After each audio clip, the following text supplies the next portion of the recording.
If you're a student, there are several ways for you to access the actual course page for a particular class. So you can go, once you've logged into Echo, you could go straight from the home page to any course just by clicking on the main icon here for that course. You could also go up here to the drop down menu and choose a course underneath the large list that might appear there. And you can also click on the play button over here on the left hand side menu, and if you haven't chosen a course at that point, it's going to ask you to choose a course. Once you choose a course, you'll be seeing the actual main course page for that particular class, and it's a little bit like old Echo. You have a main section there for your agendas there in the middle, and your agendas, you should recognize them looking very similar to the way old Echo did the agendas, and the teachers are formatting those pretty much the same way.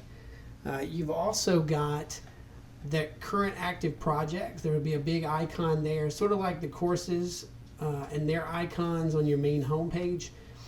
But you've got an active project there, and then if you click on that active project, it's going to take you inside the project. It'll show you some information about the project, plus it'll show you any resources related to the project. And this is sort of like the project briefcase from last year, only instead of capsules and sort of categories like we had in our old project briefcase, instead you've got basically folders, and within those folders there's certain contents.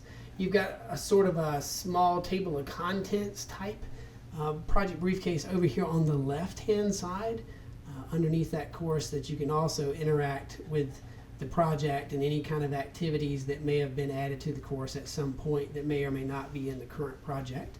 So you have sort of a table of contents here, and then the main project briefcase in a course is actually underneath the project when you go there. You can click the home button at the top of the screen to go back to the home page for the course, which is different from the home button over here on the main menu, which takes you all the way back out and shows you all your courses.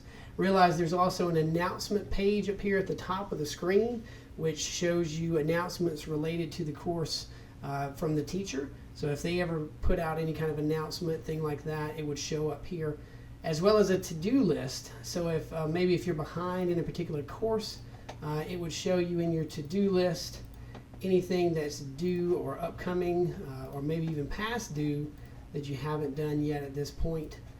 I'm trying to find some. Here's one. So on this particular course, if I was a student in this course, this activity called Choice and Cheaters was due last Thursday. So I can see right there I'm already a little bit behind based on my to-do list, and I need to click that activity, and at that point it should take me straight in and show me the activity, which could then be completed. So it's a really nice way for you to stay kind of in touch with what's due and what's upcoming. And also, if you go back to the main courses homepage for any course that you're currently enrolled in, you should see what's a new feature. It's called the stream, and it shows up at the bottom of the course page. But this stream will show you any type of correspondence between you and Echo, and also you and the teacher.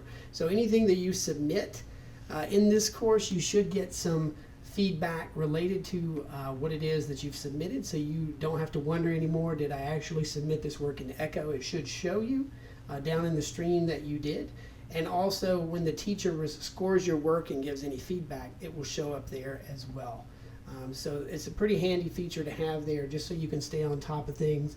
And if you've ever wondered in the past, maybe with an old Echo, did I actually submit that work? And the teacher's saying it didn't show up, but I'm pretty sure that it did. That's a handy feature to have, so you can stay on top of that kind of information.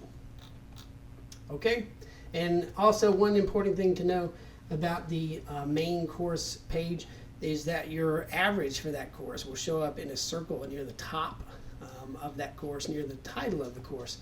So that's a pretty handy feature too, so you don't have to actually go into the gradebook at that point. But that pretty much sums up the play button and the actual home pages for the courses themselves.